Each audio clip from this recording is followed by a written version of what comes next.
कोई आपसे बातें करे या ना करे, कोई आपकी बातें सुने या ना सुने, कोई आपसे प्रेम करे या ना करे, लेकिन ईश्वर सबसे प्रेम करते हैं। वो सबकी बातों को सुनते हैं, सबकी पुकार को सुनते हैं। सभी लोग को हरे कृष्णा, राधे राधे। आज का जो प्रसंग है प्यार और विश्वास का, बहुत ही सुंदर प्रसंग है। तो वीडियो को पूरा वॉच करिएगा। और अगर वीडियो पसंद आती है, आप लोग को प्रसंग जो है अच्छा लगता है, तो एक प्यारा सा लाइक करेगा और कमेंट बॉक्स में राधे राधे जय श्री कृष्णा जरूर लिखिएगा।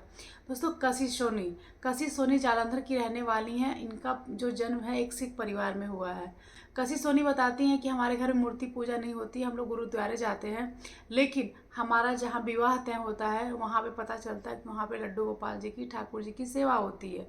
विवाह होता है, ससुराल चली जाती हूँ, वहाँ पे देखती हूँ मेरी सासू माँ जो है लड्डू गोपाल जी की सेवा करती हैं। पूरा परिवार पूजा पाठ करता है, वहाँ पे ठाकुर जी की सेवा होती है। उनको स्नान कराया जाता है, उनको पोसा धरा कराया जाता है, उनको खूब तैयार किया जाता है, भोग लगाया जाता है। ये सारी चीज़ें कसी सोनी देखती हैं, उनको बड़ा ही अच्छा लगता है, क्योंकि बचपन से वो देख ही नहीं रहती, उनको कुछ पता नहीं होता है कि कैसे ठाकुर जी की सेवा की जाती है। वो सब कुछ देखती हैं, कैसे उनकी सासू माँ करती हैं। एक दिन ऐसा समय आता है, सासू माँ की तबीयत ठीक नहीं होती है, तो बोलती हैं, बहू आज तुम्हें ही ठाकुर जी को स्नान कराना है, तुम्हें उनको तैयार करना और तुम्हें ही पूजा पाठ करना है। मैं नहीं कर पाऊंगी, मैं अस्वस्थ हूँ, तबीयत ठीक नहीं है। अब सास की बात तो माननी ही माननी है, लेकिन कशिश बताती है कि मुझे कुछ भी पता नहीं था कि कैसे ठाकुर जी को स्नान कराना, कैसे उनको पोशाक पहनाना, मुझे कुछ पता नहीं था, क्योंकि बचपन से नहीं देखी थी कभी भी। तो फिर भी मुझे बात तो माननी थी। सुबह में उठी, स्नान स्नान करके मंदिर में आ गई। उसके बाद से ठाकुर जी को स्नान कराई। स्नान कराने जैसे ही ठाकुर जी को हाथ में ली, ठाकुर जी मेरे हाथों से फिसल के नीचे गिर गए। अब मैं एकदम से परेशान हो गई, जल्दी ठाकुर जी को उठाई, फिर उनको हाथों में लेकर के फिर उनसे क्षमा याचना की और ठाकुर जी को स्नान कराई, पोशाक पहनाई, पूजा पाठ। मन बहुत घबराया होता कि लड्डू गोपाल आज मेरे हाथ से गिर गए, मेरे से बहुत बड़ी गलती हो गई है, अब मैं क्या करूँ, कैसे सासू माँ को बताऊँ। सासू माँ को बताऊँगी तो बहुत नाराज होंगी। ये बात कशिश अपने ससुर जी से बताती हैं कि पापा जी, आज मैं ठाकुर जी को स्नान करा रही थी और ठाकुर जी मेरे हाथों से गिर जाते हैं, जिसकी वजह से मैं बहुत परेशान हूँ, कुछ समझ में नहीं आ रहा है क्या करूँ। तो कशिश के ससुर बोलते हैं, कोई बात नहीं बेटा, और लेकिन ये बात अपनी सासू माँ से मत बताना, अपनी माँ से मत बताना, नहीं तो वो परेशान हो जाएंगी। कशिश नहीं बताती हैं, पूरे दिन परेशान रहती हैं, रात्रि में उनको नींद नहीं आती, एकदम परेशान रहती हैं कि ये मैं, एक तो ठाकुर जी मेरे हाथ से गिर गए, और दूसरी बात मैं अपनी सासू माँ से नहीं बताई, मेरे से बहुत बड़ी गलती हो रही है, मैं बहुत गलत कर रही हूँ। बिल्कुल कशिश परेशान रहती, बताती मैं पूरी रात मुझे नींद नहीं आती है। फिर जैसे ही सुबह होती है, अपनी सासू माँ से बोलती हैं, सासू माँ, और मैं कल सुबह जो है ठाकुर जी को स्नान करा रही थी, स्नान कराते वक्त ही ठाकुर जी मेरे हाथों से फिसल के नीचे गिर जाते हैं। तो सासू माँ बोलती, कोई बात नहीं बेटा, लेकिन आगे से ध्यान रखना, अच्छे से स्नान कराओ, अच्छे से पोशाक पहनाना, थोड़ा ध्यान रख के करना, ताकि ऐसी गलती दोबारा ना हो। अब कशिश के मन में थोड़ा सा भाव जगता है, क्यों?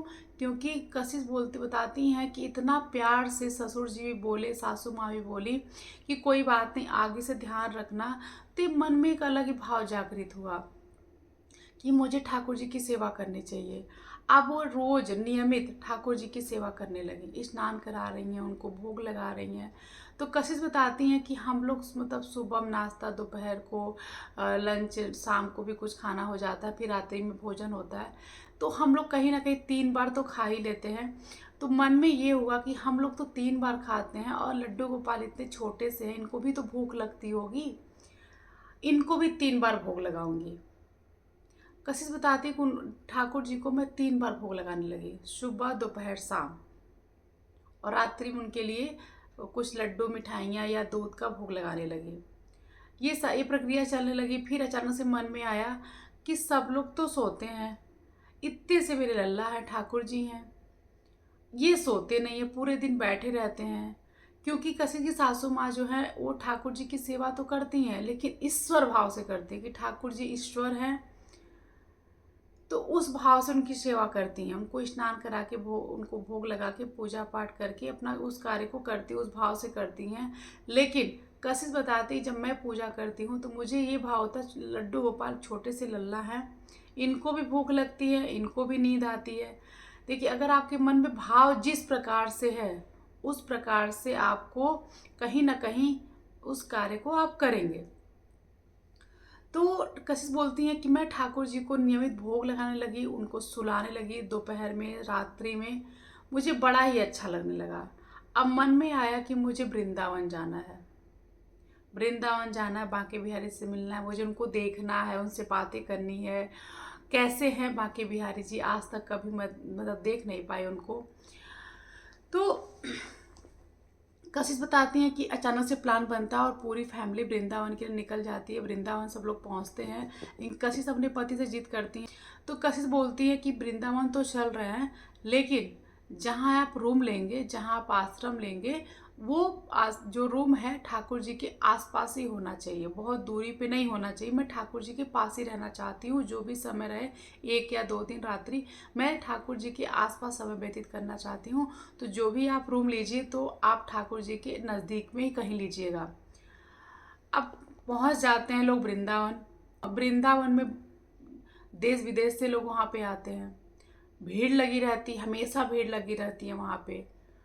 पॉसिबल नहीं हो पाए जहाँ चाहे वहाँ रूम मिल जाए। परेशान थे। कशिश के हस्बैंड बोलते हैं कि ऐसा नहीं हो पाएगा। वो परेशान, कई जगह देखते हैं परेशान रहते, लेकिन नहीं मिलता, सब जगह भरा होता है। आसपास कहीं उनको रूम नहीं मिलता है। उसके बाद से कशिश के हस्बैंड जो है, थोड़ा सा होता है ना कि बोल देते हैं कि नहीं मिल पाएगा, क्यों परेशान कर रही हो, जहाँ मिल रहा है वहीं सब लोग ठहर जाते हैं।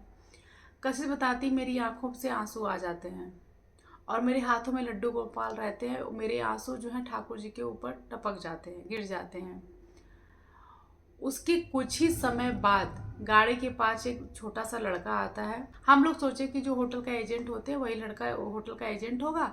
लड़का लेके जाता है होटल पे, पास में ही बांके बिहारी मंदिर के पास में ही लेके जाता है, कुछ दूरी पे। वहाँ पे जाते हैं तो रूम मिल जाता है, रूम पसंद आता है, वहाँ पे सब लोग ठहर जाते हैं। रूम पसंद आता है, जैसे जो होटल का मैनेजर होता है, उससे लोग बात करते हैं कि जो लड़का अभी था यहाँ पे, वो यहाँ का एजेंट ही है ना। तो वो लड़का वहाँ रहता ही नहीं है, वहाँ से गायब हो जाता है। चीज़ बताती है कि सुबह में हम लोग निकल लेते हैं तैयार होकर के, पूरी फैमिली के साथ में बांके बिहारी जी के दर्शन करने के लिए। भीड़ बहुत ज़्यादा रहती है, लेकिन अलग ही उमंग था, अलग ही सुकून था। और देखिए दोस्तों, अगर बांके बिहारी आप जा रहे हैं ना, तो मन में बहुत सारे सवाल लेके जाएंगे। मुझे बातें करनी है, ईश्वर से बातें करनी है, मैं ये कहूँगा, मैं ये बोलूँगा, मैं अपनी परेशानियों को कहूँगा। लेकिन वहाँ जो लोग जाते हैं वृंदावन ना, जैसे ही बांके बिहारी जी के सामने खड़े होते हैं ना, एकदम स्थिर हो जाते हैं।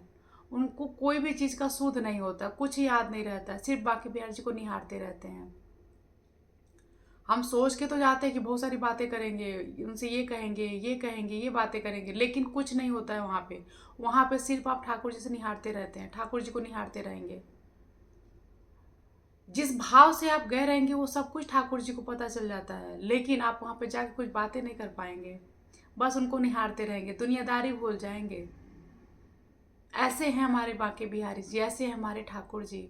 कशिश बताती है, फिर कुछ समय बाद प्लान बनता है, फिर हम लोग वृंदावन जाते हैं। और इस बार कशिश बोलती हैं कि वृंदावन के निकल जाते हैं, लेकिन मन में एक भाव आता है कि वृंदावन तो जाऊंगी, लेकिन जब बांके बिहारी के जब तक दर्शन नहीं कर लूँगी तब तक मैं कुछ खाऊंगी नहीं। मेरा व्रत रहेगा, मैं कुछ खाऊंगी नहीं, दर्शन करने के पहले मैं कुछ नहीं खाऊंगी। वृंदावन पहुंच जाते हैं लोग। वहाँ पे उनके पति के दोस्त होते हैं, जो कि उनकी ड्यूटी रहती है बांके बिहारी जी के मंदिर के अंदर। तो वो बोलते हैं कि मैं सुबह में 11 बजे तक लेने आ जाऊँगा, आप लोग को दर्शन अच्छे से करा दूँगा। तब तक कशिश कुछ खा ही नहीं रहती है 11 बजे तक। फिर अचानक से फ़ोन आता है उनके दोस्त का कि ऐसा है, कहीं किसी काम में मैं फंस गया हूँ, शाम को 4 बजे दर्शन कराऊंगा। कशिश कुछ खाई नहीं है, उनका व्रत है। अब कशिश सोच लेती हैं कि अब तो मैं शाम तक कुछ नहीं खाऊंगी। लोग परिवार वाले कहते हैं कुछ खा लो, शाम को चलेंगे दर्शन करने के लिए, कुछ खा लो, लेकिन नहीं खाते। उनका वो अपना व्रत पे कायम रहती कि मुझे नहीं, मेरा आज व्रत है, मैं बिहारी जी के दर्शन करने के पहले कुछ नहीं खाऊंगी। फिर वो ठाकुर जी से बातें करती है, बोलती है ठाकुर जी आज मेरा व्रत है, जब तक आपसे मिल नहीं लूँगी, जब तक आपको देख नहीं लूँगी, तब तक मैं कुछ नहीं खाऊंगी। और एक चीज़ और है, आपसे मांग रही हूँ, आज जब मैं आपके दर्शन करने आऊंगी ना, वो जो भी प्रसाद आप मुझे दीजिएगा, पेड़े ना हो, बाकी कुछ भी रह सकता है, लेकिन पेड़े मत दीजिएगा। इससे मुझे ये अनुभव हो जाएगा, पता चल जाएगा कि आपने मेरी पूजा, आप मेरे व्रत, आप मेरा प्रेम स्वीकार किए हैं।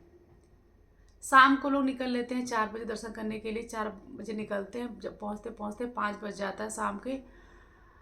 मंदिर में लाइन में खड़े हो जाते हैं। जैसे ही पर्दा हटता है, कशिश बताती हैं एकदम ठाकुर जी को निहारती रहती हूँ। खूब सुंदर से ठाकुर जी, उनकी मोटी मोटी आंखों वाले, अत्यंत सुंदर मनमोहक छवि ठाकुर जी को निहारती रहती हैं।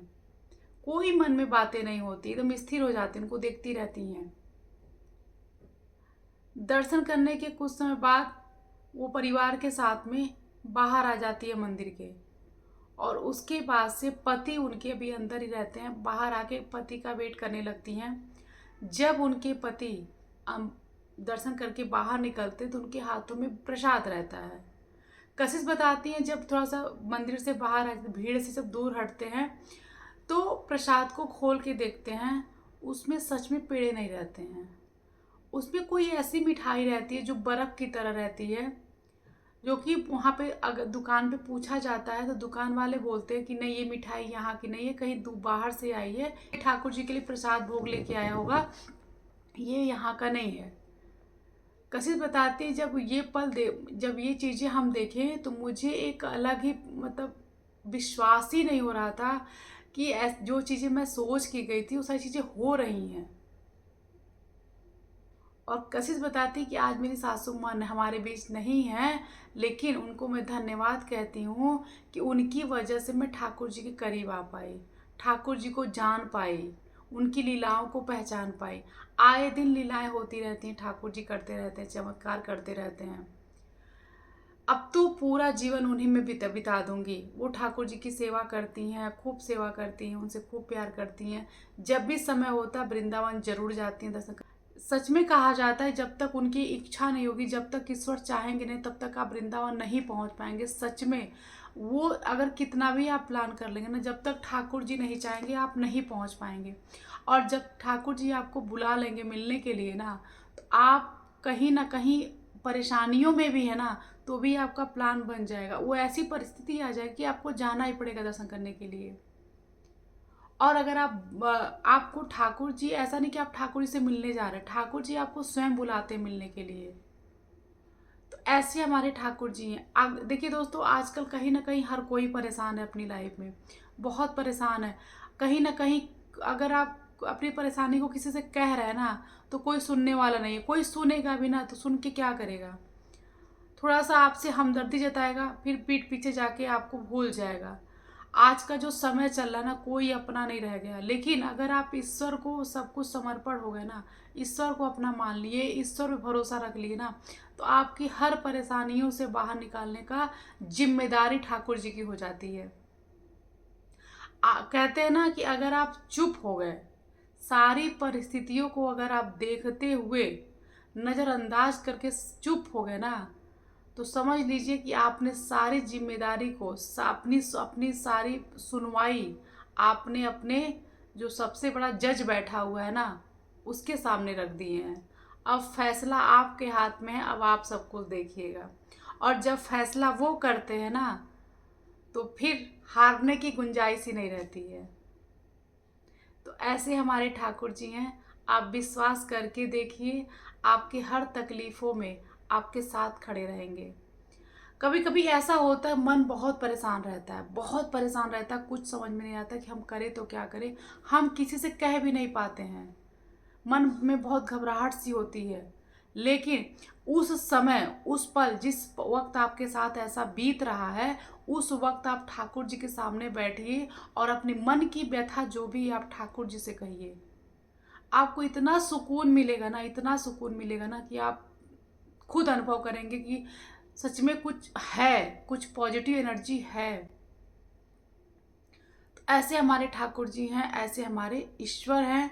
अगर आपका विश्वास दृढ़ है ना, तो आपको आपका कोई बुरा कर ही नहीं सकता है, क्योंकि आपके साथ ईश्वर स्वयं खड़े हैं। आप उन पे भरोसा करते हैं, और जो लोग उन पे भरोसा कर लिए ना, वो कहीं भी हार नहीं सकते हैं, उनकी कहीं हार नहीं होगी। तो आशा करते हैं आज का प्रसंग आप लोग को बहुत अच्छा लगा हो। तो प्लीज़ आप लोग कमेंट करिएगा, और कमेंट बॉक्स में राधे राधे जरूर लिखिएगा, और वीडियो को लाइक भी करिएगा। तब तक के लिए सभी लोग को जय श्री कृष्णा, राधे राधे।